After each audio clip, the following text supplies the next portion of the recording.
So my name's Adam, and I'm very grateful that you all took the risk on this session.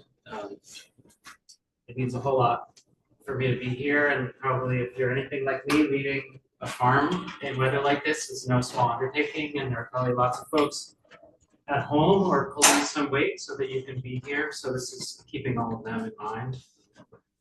And yeah, let's see if we can do something useful together. So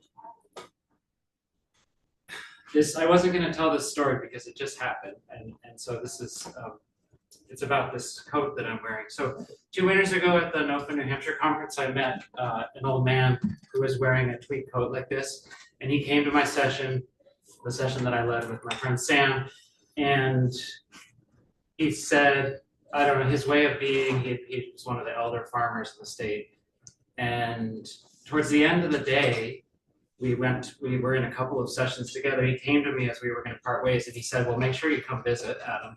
And then he leaned in close and he said, have you ever looked up the definition of the word consumer? And I said, I have. And he said, not good, not good. Chuck's 83. He's at Tuckaway Farm. And so when I was going to come down here, I wanted to bring the farm puppy with me, and the hotel wouldn't take the puppy. And someone said, go stay with Chuck. He's not that far away. So I called him a week ago, and he said, oh yeah, come on over. So I got to stay with Chuck last night. And his son Dorn has published a book called Regeneration, and it's quite a family. They've been farming there for quite a few years. And this morning, as I was having coffee before I was going to leave, I had written a story about meeting Chuck that I called The Old Farmer Man in Tweed. And I send out stories every week through Substack. And he had heard that from his daughter, that I had written a story about it. And he came down this morning and he said, Adam, I thought you might need a tweed. And so he pulled this out of his closet, and it fit me perfectly.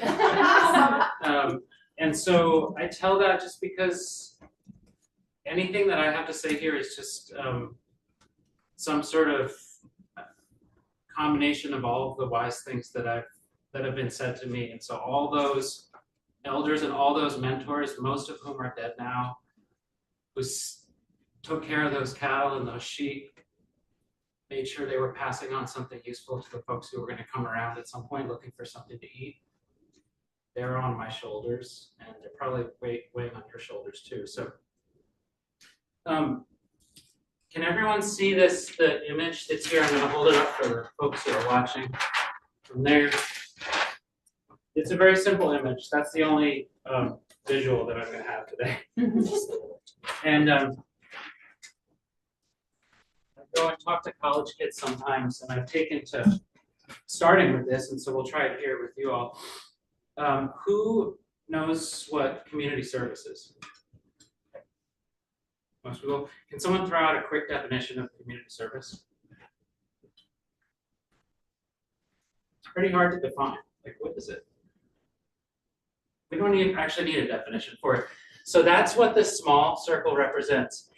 And the larger circle is a map, but it's like a map of not so much the physical geography of a single human life, of a modern person's life, more like of your total time. It includes where you go, because you're moving around through a given day or a week or a year. But so in the map of your life, this is called community service in here, in this little tiny circle. Like, you might get to go there 1 hour a week, 2 hours a week, 1 hour a year, like 2 hours of your whole life to fulfill your hours for college. So what word or words would be used to describe the rest of this here? Rat race. Just throw them out if you got. Existence. Survival. Coexistence. Real life. So I was with some college kids, and one of them said, making money. And then the teacher said, self-service. Anyway, the point is that we don't usually need words to describe what we do most of the time, like the water we're swimming in, right? We need a word for nature once we're not part of nature anymore. You've heard people say that before. It's pretty accurate if you look at the way language has changed over time. So, but what would happen to you if you spent too long in here? What might happen to you? You forget about everything else. Would there be any risks associated with spending all week doing something? Actually, sorry, I forgot. Can anyone throw out an example of something you've done that would be called community service? Service on town boards or other kinds of organizational boards. Food pantry. Volunteer time. Shoveling your neighbor's sidewalk. So would there be any risks associated with just deciding you were going to just do that all day long, all through the week? Paying rent. Or not doing things for yourself. Keep yourself sustained too.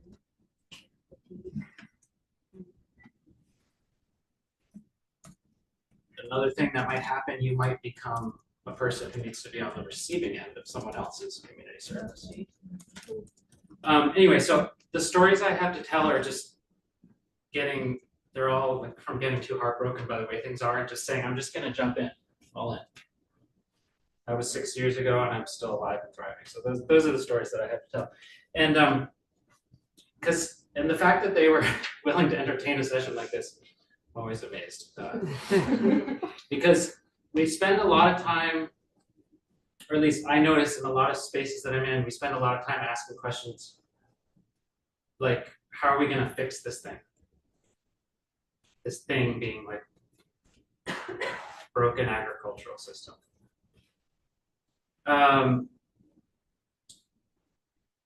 And I found at some point I got interested in the questions that weren't being asked because it seems like the questions we ask are going to lead us into a certain direction. Like, how did things come to be as they are? And then by extension, well, how are they? And it was at the NOFA New Hampshire conference 2 winters ago, once we got people talking, we asked people to spend a moment writing and then offer something into the room, what they were thinking or feeling. And a young man started us off. He said, I run a vegetable CSA farm, and on my better days, I feel like I'm doing something useful for a hurting world. And on all the rest of the days, I feel like I'm breaking my body and my land to subsidize the lifestyles of rich people. Mm-hmm. And I felt in my body, I don't get to sit in spaces where that's allowable to say. That hurts a little bit. So I'm just setting the tone for what's allowable.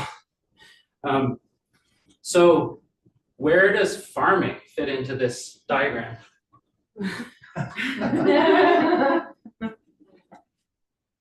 Where does food growing, where does sharing food with your neighbors, where does it fit in? We don't have to answer it. That's where we're headed. And so in terms of the question, how did things come to be as they are? That's a whole lifetime of learning. But there is this thing called history, and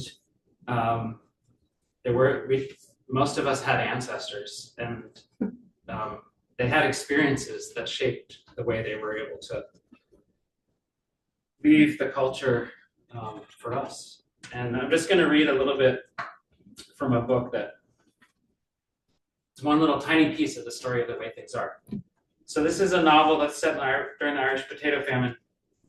Opens with a chapter called The Irish Farmer, Perplexed. Just for a little, I'll read the first sentence. Along the Scariff Road, heading northeast towards home, Farmer Carmichael rides his old red mare Sally through the wreck of Ireland. And just for a little context, they say Irish farmer. Farmer Carmichael is an Englishman who's a colonist, who's farming, who's growing food in Ireland, but he doesn't own the land that he farms on. And there are native Irish people who live up in the hill portion of his land who are actively being starved to death. That's what's happening in the story. It begins with him passing by a rotting corpse on the side of the road, getting off his horse, and throwing some stones to scare the crows off, and then continuing on. The fifth Earl's sudden death, this is the person who actually owns the land that this farmer is farming, in Italy of cholera, had revealed encumbrance and disarray, a legacy of a profligate life. Now the affairs of the infant heir are being reorganized in extreme business-like principles. Meat, not corn, beef, and mutton is what does pay, the agent had explained. That mountainy portion of yours, sheep will do nicely up there. Flocks of sheep and herds of Scotch cattle were being imported. I have 16 tenant families living up there, Carmichael protested. This is the farmer. Too many, can't be work for all of them. There isn't, Carmichael admitted. Get rid of them, the agent said briskly. Ejection, that portion ought to be grazed. You'll have to graze indeed if you expect to meet your rent. Whatever sort of arrangement you have with them, it gives no right, no tenancy. Sheep, not people, is what you want to fatten. Mutton is worth hard money, mutton is wanted. Mutton is short. Of Irishmen, there's an exceeding surplus. So you might wonder, like, how did the Europeans who came over here learn how to do what they did? Farmer Carmichael, anyway, I'm gonna stop at that. It's a very fantastic novel, Law of Dreams, Canadian author Peter Barron. So I'm just gonna tell a few stories and then we're gonna get talking. And I always start by saying my basic story tracks falling in love, falling out of love, and then wondering how to set the conditions to fall back in love. And so the falling in love piece, probably some of you are familiar with. You're either in the early stages or mid stages or some sort of state of waning. Started with vegetables. I was a vegetarian. I started working on a farm growing vegetables and thought I was going to go to grad school. Never went to grad school. And then I started milking cows. And then I saw a barn full of Jersey cows all over. It's like I'd be driving around in every field I could just imagine. I learned how to graze, from someone who was doing tight rotations and this. Like, every field I could just imagine the way that herd of Jersey cows could bring that landscape back alive, And then there was the butter that graced my table, and I was a bread baker at the time as well. So I started accumulating Jersey cows, selling bread, and turning all the profit money into more Jersey cows and more fencing. I started selling food, meat and milk, just because, well, how else are you going to have? I was like hand milking 4 Jersey cows, and eventually got a milking machine because my hands were too tingly. But how else was I going to access land? So anyway, I was eventually given a chance to buy land with a dear friend, and suddenly we had a mortgage. And suddenly our friendship became more complicated because, we could be evicted at any moment if we didn't pay the rent. And gosh, there wasn't a whole lot of extra time to talk about the ways in which we disagreed. Maybe some of you know that. I know there was a session. I was sad to miss that yesterday.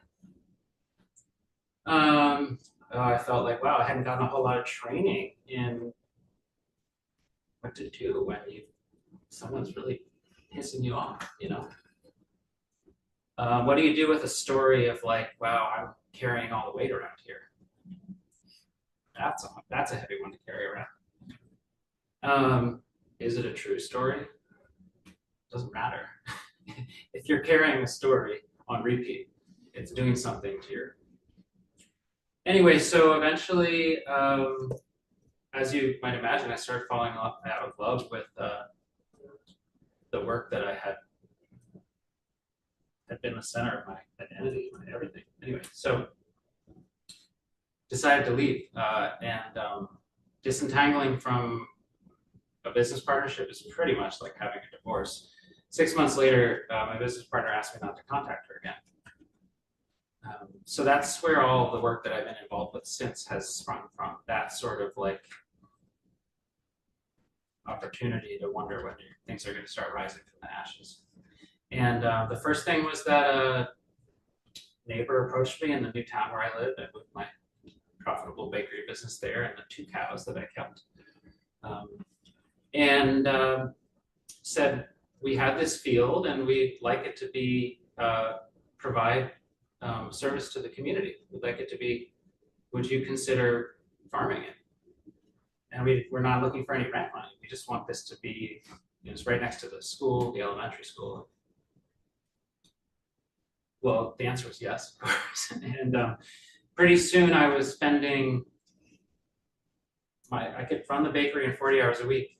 And pretty soon the community farm project was like, well, I'm pretty young, I have energy, it's like another 30, 35 hours a week, no problem. Because all of a sudden, all different neighbors are helping with grazing, we're experimenting with making hay with size, we started putting on these community suppers at the town hall, calling them gratitude feasts. Everyone in town was invited, there was no charge for the meal.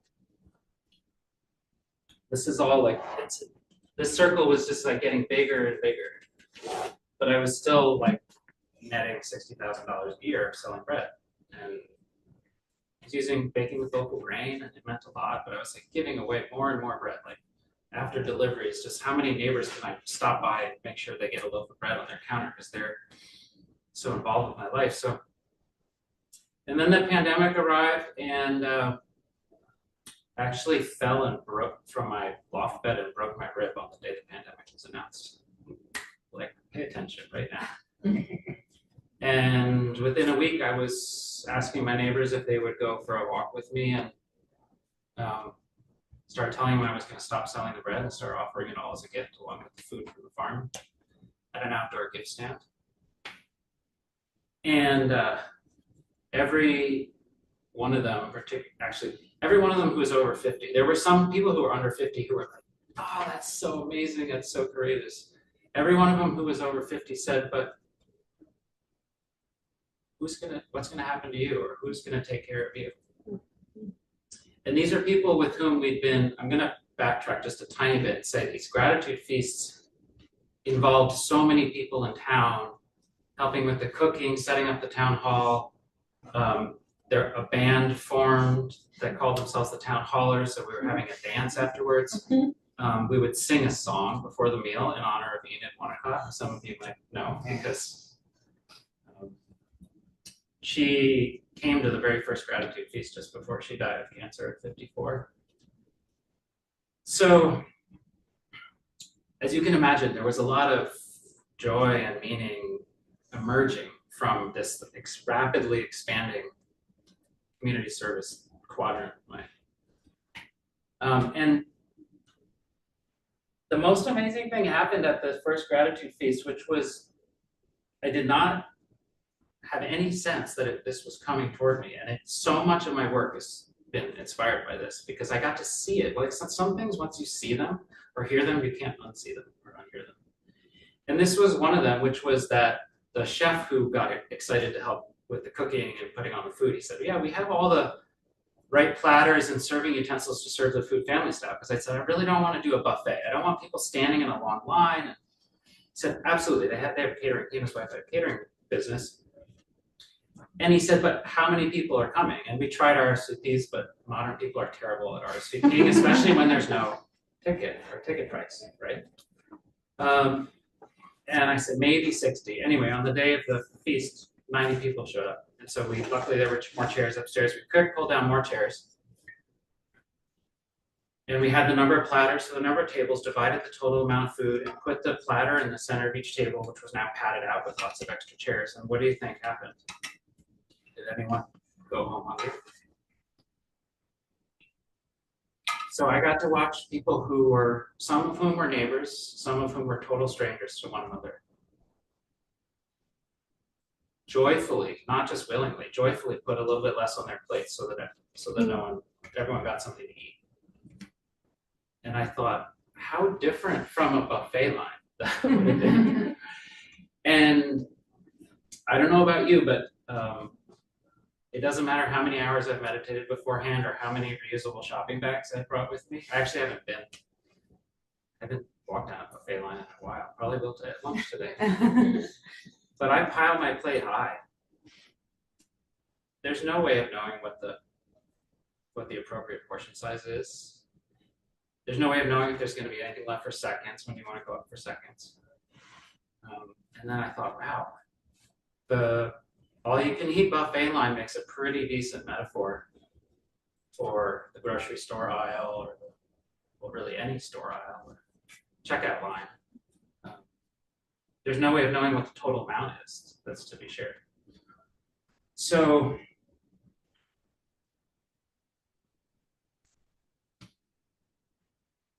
we opened the gift stand a couple weeks into the pandemic, and it was quite a thing. All of a sudden, we had people driving from other towns to come pick up. It was just soup and bread. They did not have food at home, but they didn't have some other things that apparently were on offer at the gift stand. And the amount of bread, I thought my broken rib had healed so I could bake bread again. And it's like, well, maybe I'll bake like 80 loaves, 90 loaves. I had been baking 450 loaves to sell wholesale at the stores, and it was like doubling every week. And I started to realize in some of my coworkers, because the farm team now was already 4 people who had decided, like the pandemic hit, people were like, I'm in. This is the right work to be doing right now. And they could see it too, because they'd been to the gratitude feast. Like, we're not serving food family style anymore. People are coming from other towns asking for 15, 20 loaves and distributing to their neighbors, and we're out halfway through it. So people come in the second half and there's no more bread. And I thought it's kind of like a feeding frenzy. And people would say, how's that free bread project going? How's that free soup? So we started distributing quarts of soup, cooked from the farm ingredients, gleaned. There were some local farmers around. We could glean from their fields or from their stores. And how's that free food project going? And I realized the food's not free, it's a gift. What's the difference? And so I've spent the last 5 years trying to feel into what that difference is. And you've probably seen like a free sign with some stuff by the side of the road.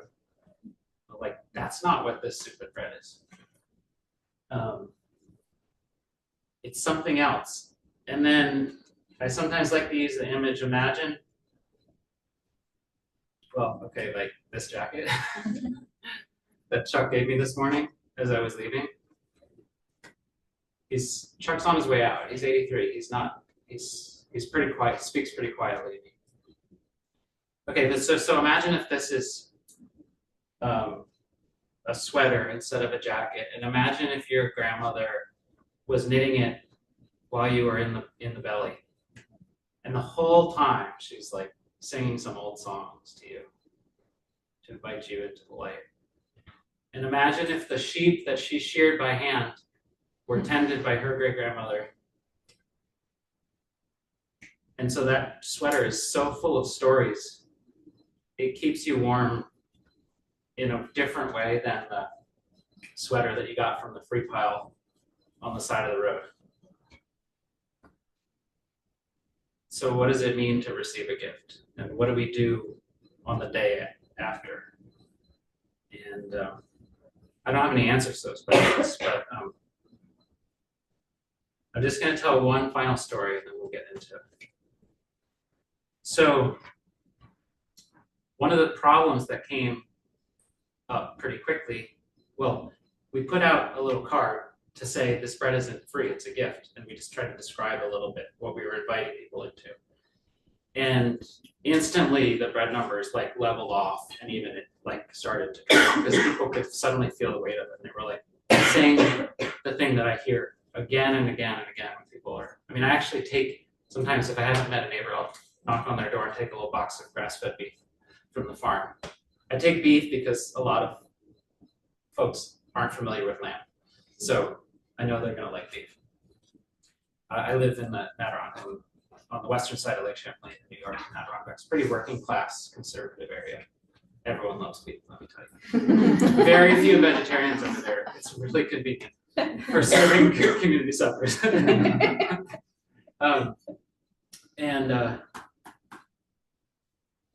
People start saying the same thing at the gift stand that I've heard again and again. It doesn't matter what age they are, what social demographic, what color their skin is, what they'll say, but surely someone needs this more than I do. I've never heard that once in the grocery store. I don't know if you have, but anyway, so people started saying things like, "Oh, Adam's such a visionary, bringing this amazing thing, this gift." We were using the term gift economy back then. I just realized I kind of totally stopped with that term. Like, how do I counteract this visionary situation? And I realized everything I learned about what I used to use the term gift economy to point to, I learned from going and talking to the old dairy farmers, the same ones who taught me everything I know about how to tell whether a cow is healthy or not, how to work, how to be a neighbor, how to neighbor as a bird. And so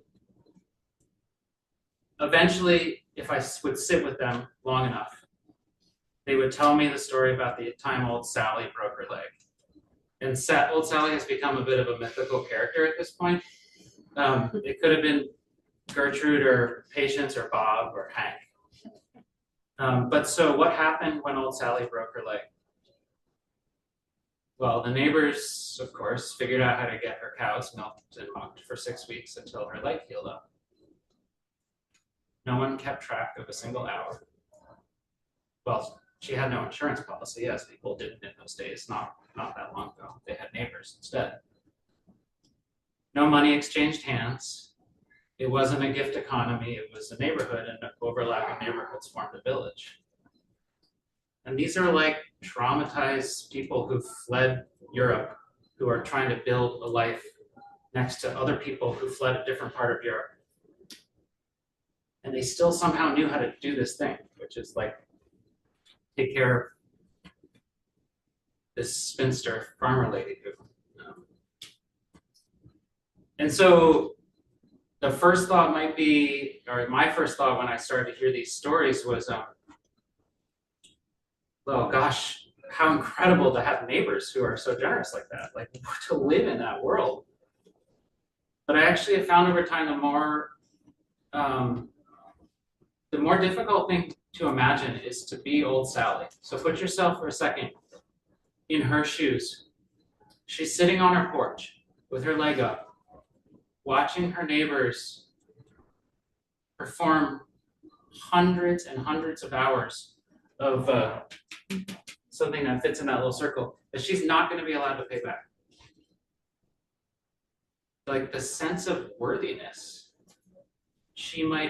that might have been required to receive in that way. And it struck me over time that one thing that those old dairy farmers knew is that if they weren't willing to need help and ask for help, there would be no neighborhood and there would be no village. I'm not saying it was easy for her. Some people push back on me like, yeah, that probably sucked for her. Yeah, it probably did. But she got to live in a world where, and then there's a lot of questions around, well, how did she feel worthy enough?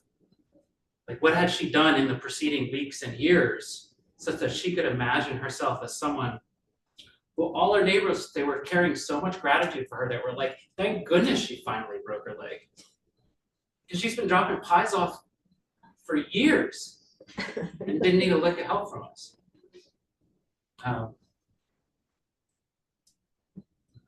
Yeah. So let's stop there. If we get to it, I might play you a song. So my friend Sam often comes and presents with me. He does similar work to me, but in an urban setting in Burlington. So it's helpful. Be like, I don't know how any of this would happen in the city. I'm like, well, Sam does it. He wrote a song about old Sally that he performs now. It's like the one people always ask for. Let's hold that out as a little treat for the end. So I'd love, rather than just like jump right into the conversation, I'd love for people to take just a minute quiet and write if you'd like. Just anything that's, anything that's been stirred up by any of this. I often invite people to write words down that would point to a longing that you might be carrying that you don't often say aloud. Sorrow, something that a grief that you're carrying. Could be a question. That's fine too. Like we'll get into questions, and I'll invite certain questions about any of this. But if you'd like a little piece of paper, I have a little piece of paper because I might ask you, just so you know, I'm going to ask you to pass them in, and then we're going to pass them back out. So if you can write something, if you write something down, make it like 1 sentence long, and we're going to pass them in and pass them back out. So someone else is going to read yours aloud without. So you could write something that doesn't have to be attached to you. It could be like, this guy's crazy, what's he talking about? So, here's a little piece of paper, or you can just rip something off your what you got. Oh, hi.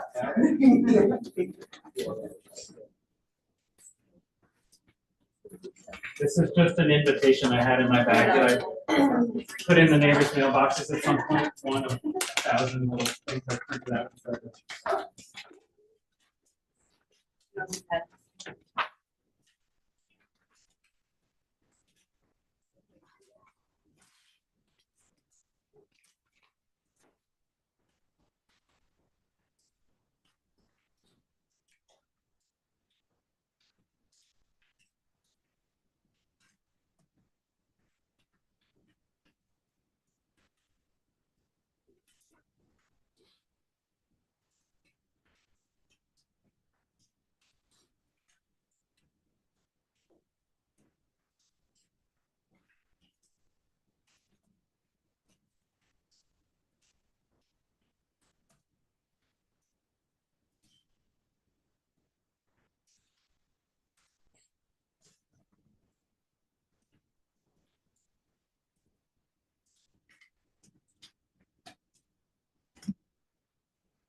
I did forget to say that for the past, since the first day of the pandemic, I've been putting out a transparent personal stipend request and budget request for the farm, and neighbors have shifted different amounts of money to cover that. So that's how the bills get paid. The few bills that there are.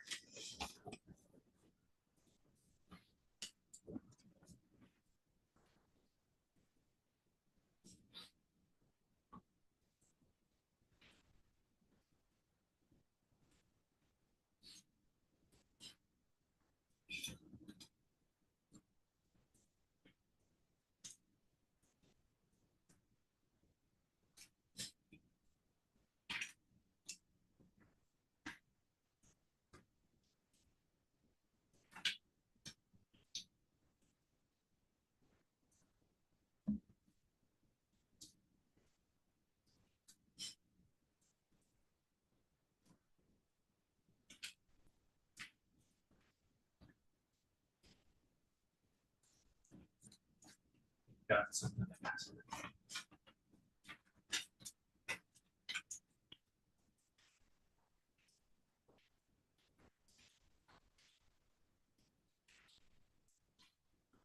It's okay to not have anything. Absolutely.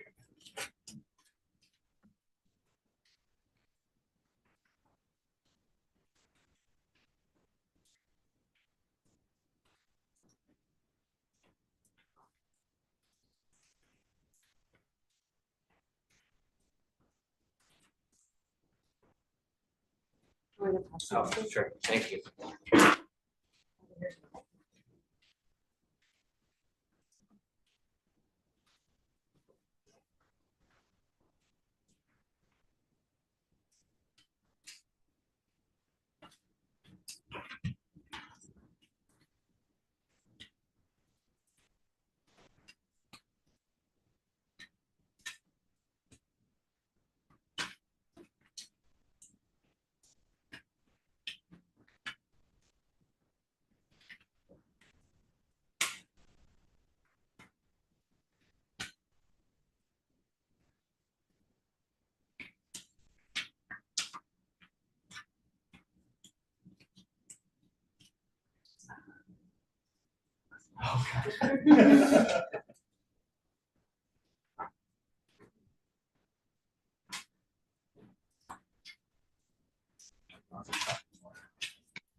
I was always the last one. Yeah, Okay, so if folks are willing, just, there's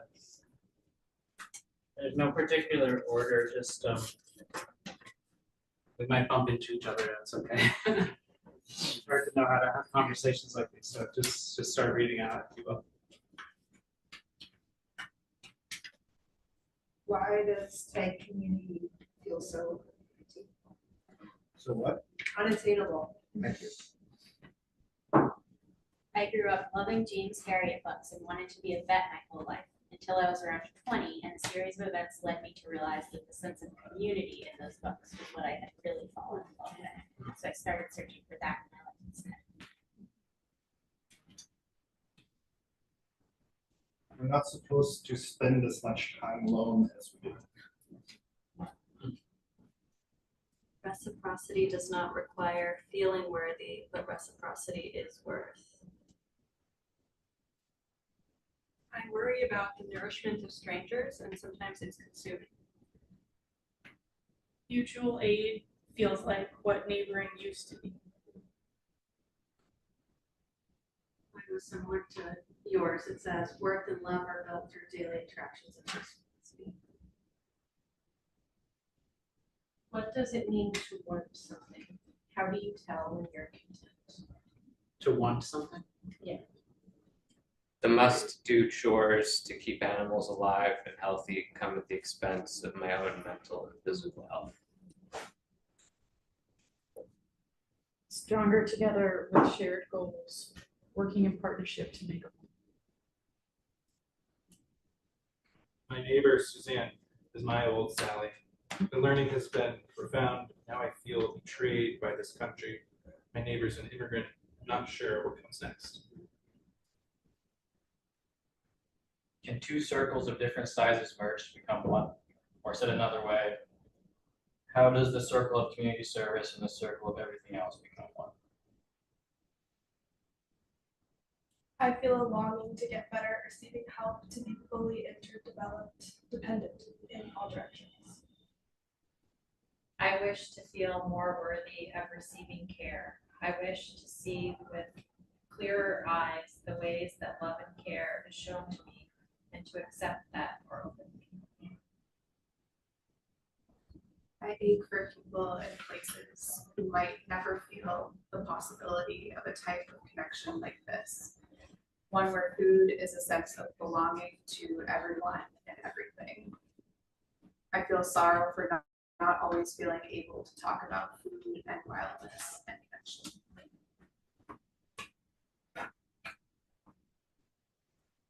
Relationships of value deserve voicing, memory, shared history.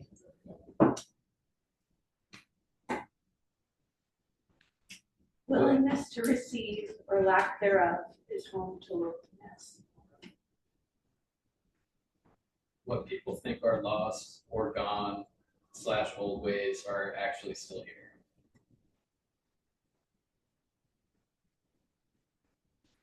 How to gain trust from community members who you don't personally know. To try to be able to serve, particularly those being targeted by ICE.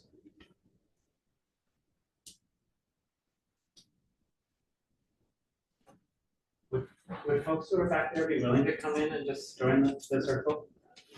there's a couple open chairs, we still have like 15 minutes to get into the conversation, so we can see everyone's faces. It's an invitation. So obviously, like, we could talk about this kind of stuff for the rest of our lives, and I hope that we do. But we have like 16 minutes or so.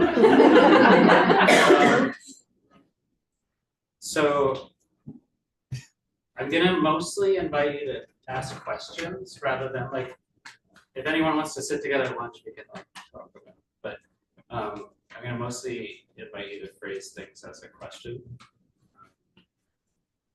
just so we can keep moving back and forth. I'll promise to respond in not long-winded ways.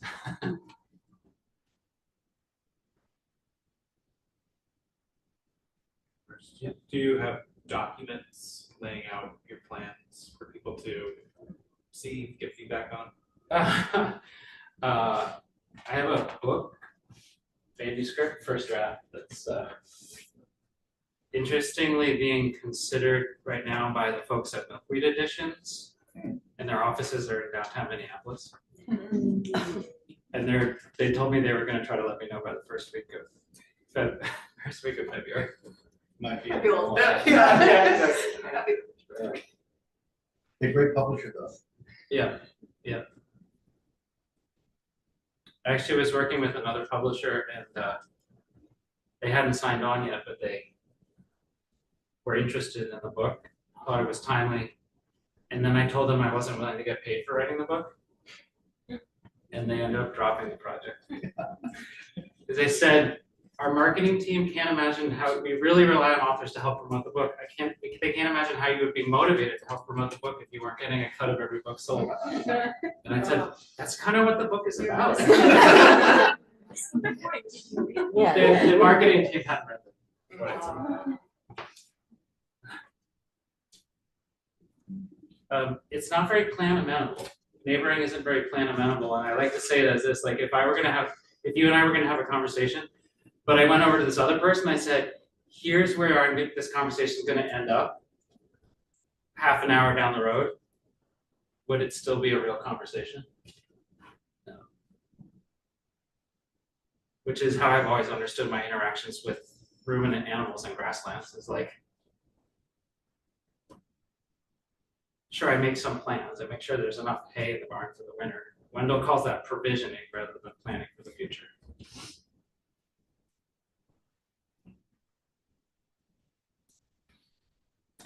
I'm curious, the people who say someone else needs this more than I do you think those people supplement, like, do you think that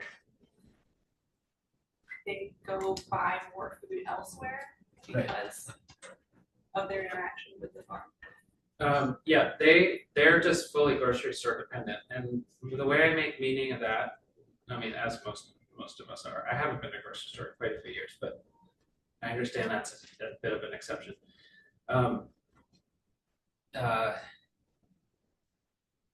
What they're mostly saying is, I have enough money to buy food, in my experience,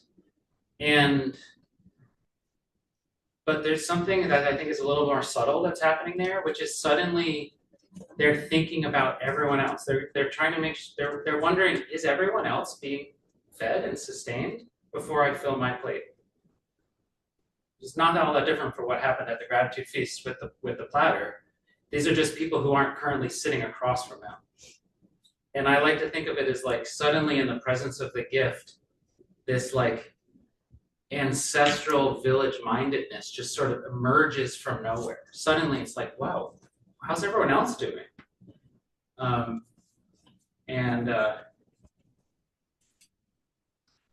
Sometimes I'll say, in the presence of food that's for sale, we often ask questions like, what do I want? How much does it cost? And can I afford it? And the consequence of the affording is on ourselves. So it's a bit of a self-reflexive set of concerns. And in the presence of food that is a gift, I see again and again people asking things like, what's the appropriate portion size? Am I worthy, or could I imagine myself so? And are all the other neighbors being sustained? And I can say personally, the more minutes of the day I get to be asking those questions, it feels really good. Sometimes I say when people come to the farm to visit, they get like a 2-hour break from being a consumer, and the relief is palpable. Just thinking about that answer, I guess what I think of is this works in conjunction with people being like, people need this more than me. Is the world you see not entirely, but is it more dependent on neighboring than it is grocery stores? Mhm. Because I feel like that would look very different from Yeah. what you're doing now. Yeah. Sometimes I say we're just practicing for the day the grocery store stop having food on the shelves. And that actually, like, the agricultural techniques that we're gonna need on that day are a small portion of the skill set.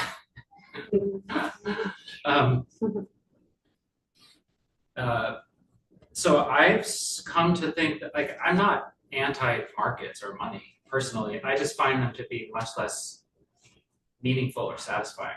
I buy some things with money. The farm just got a well drilled because our 2 hand-dug wells, a 60-foot hand-dug stone-lined well behind the farmhouse that the old man who last lived there was pulling his water with a bucket and a rope until he died in his sleep 20 years ago, leaving the farm sitting as a little time capsule until I walked up the drive.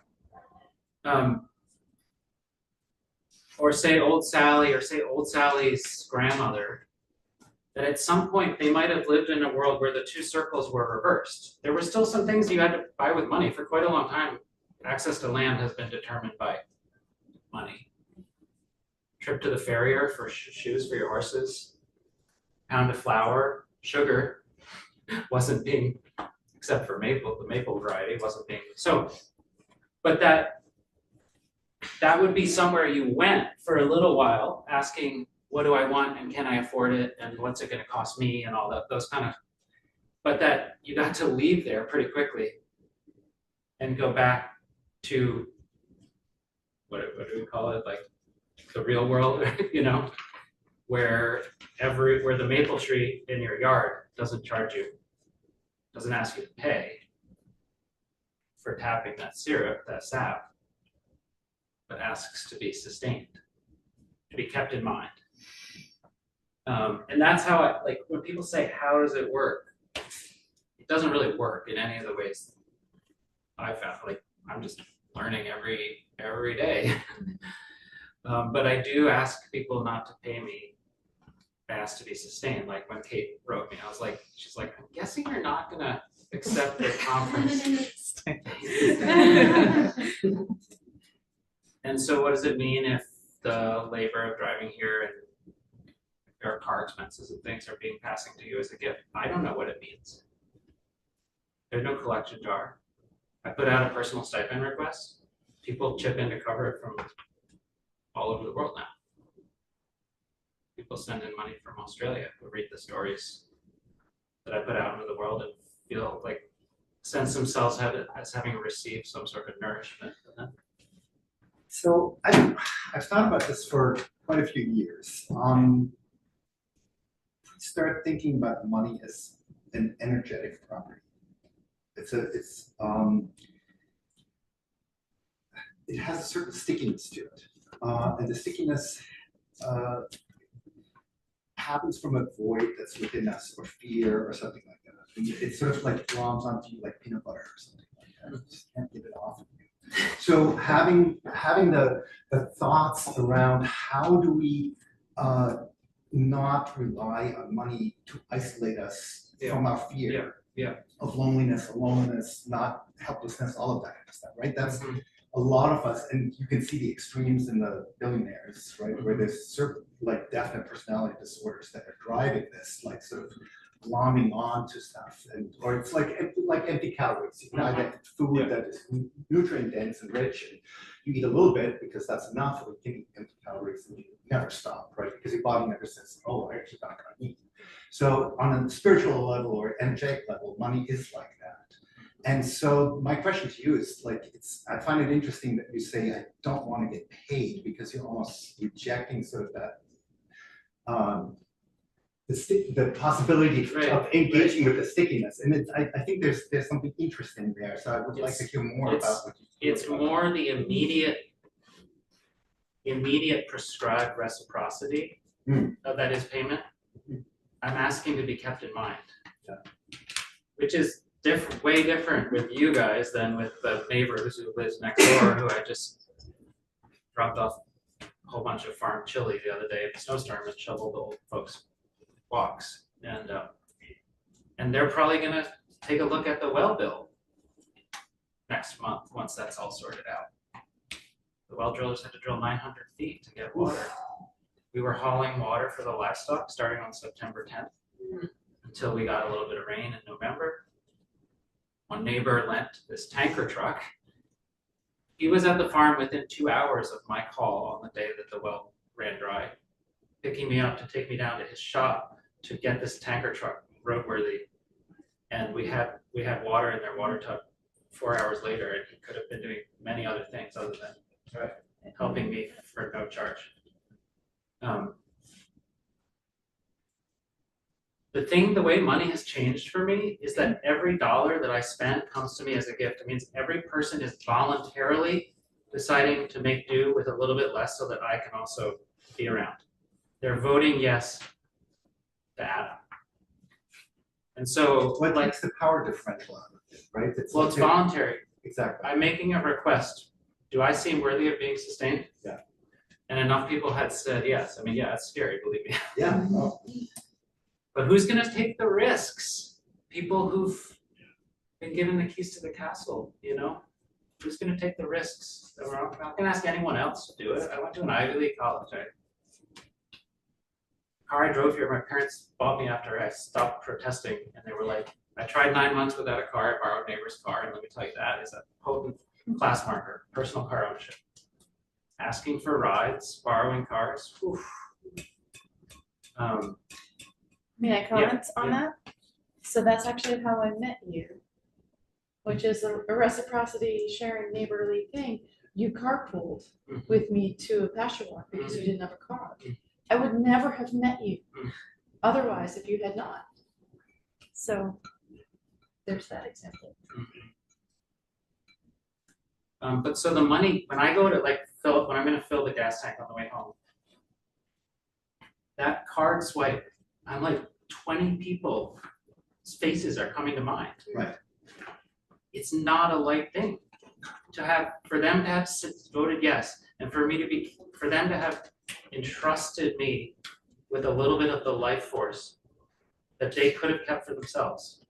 And we're in something together, and I spend a lot less money now that the money's not mine and I didn't earn it.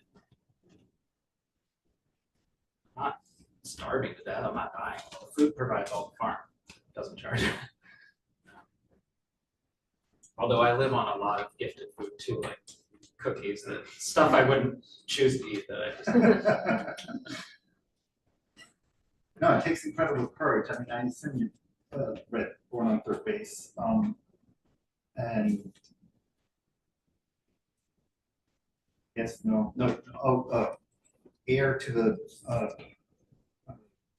Lunchables meat manufacturer's fortune in his 20s, gave away his inheritance. Tens of millions, and said, I'm not going to do that. My privilege lies in having brought up that and having a great education, and I can change the world differently by disentangling myself from my great, by the way. Chuck. Yes, last name's missing right now. But Collins. Chuck Collins, thank you. And so the courage is incredible that's there, right? And no, it is. Yeah. Like you took a step into something that is very uncommon to do. And I think how of do it we as like encourage other people? How do we encourage ourselves to take that step? I think of it, well, heartbreak was pretty effective. Heartbreak is pretty darn effective. I don't think I could have done anything else. Right. I mean, depression was always nipping on my heels. It is almost every 20-something right now. I don't know that I would still be alive if I was trying to live within the story that was handed me. Waking up every day and asking, what do I want? And how can I afford it? I think of it, and I'm also just really stubborn. I think, yeah. I think of it often as like stumbling through the back of the wardrobe. Did anyone else grow up on The Lion, the Witch, and the Wardrobe? Like Lucy it was like the fur coats. It was the smell, the feel of the fur coats. And all of a sudden she had stumbled into a fantastical land where you get to talk with the animals. So she had to go back out. It's right over here. It's right on the backside of every ordinary interaction.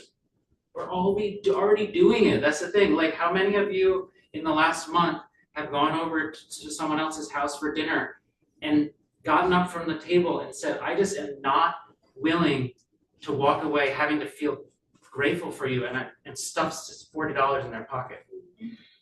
Has anyone done that? It would be an act of cultural violence. Like, we know how to do this stuff. We practice it in small ways. That's what I'm trying to not exoticize it. Yeah, I'm like doing an extreme example just to kind of make a point. It's like a plea, like a protest plea. Like, so has anyone read Braiding Sweetgrass? Robin Kimmerer? Yeah. I always say, well, so when I read that, lots of things happened inside me, in my imagination. But one of them was that it was hard for me to imagine that given the ancestral stories that I carry, that I could be included in that sort of beauty that she's describing. She calls it the honorable harvest. I mean, and so I always say I added my name to a social demographic I read Braiding Sweetgrass, and I have no idea where to begin. And it was the sheep flock that they were like, we know how to, come on. Because we had just said, the founding youths of the gift flock were just said, nothing from your bodies will ever be sold again. And then they just showed me where to go. We let them all over town grazing unused fields, and there is this one story. So I got the idea because we borrowed a ram from Shelburne Farms who was halter trained, and I had halter trained my milking cows, but I never thought about halter training a sheep. Sheep were super new to me. But it made sense grazing over town, do slaughtering and butchering in ourselves. And I'm like, oh, I could halter train a sheep. So I had halter trained Glennis, who was clearly the flock matriarch. It's like, because we're going to have to go. We're outgrowing the fields that they could walk to inside a fence. We're going to gotta go. And I had gotten to go over to Europe, to the Alps, and they're like, well, animals are walking all over the place over there with no fencing. Well, if they can do it, we can do it in our little town. This is Huntington, Vermont. And the first, I mean, you can imagine there's a lot of fear. I don't know how many of you like run your animals on the road without fencing, but if you're going to get your heart, if you're going to feel alive, it's like, and we had no dogs, but the flock always wanted to come with me, especially, like sound of alfalfa pellets in the bucket. Also, we never tasted alfalfa pellets in their life. It's just like, sounds like, it's like the opening of a bag of potato chips. It's like everyone knows something good. And the moves went pretty well, but on the third time, Glennis, she stopped and she started shaking her head, totally protesting the pressure of the halter on her face. And the whole rest of the flock and all the other neighbors who are helping with their reflective vests and their running shoes were gone. And they're way past us. And I'm looking at Glennis, like, what's wrong this time? I can't tell you that she said this to me, but it seemed pretty darn clear. She was like, take the damn halter off. I'm not running away from you. I'm in this with you.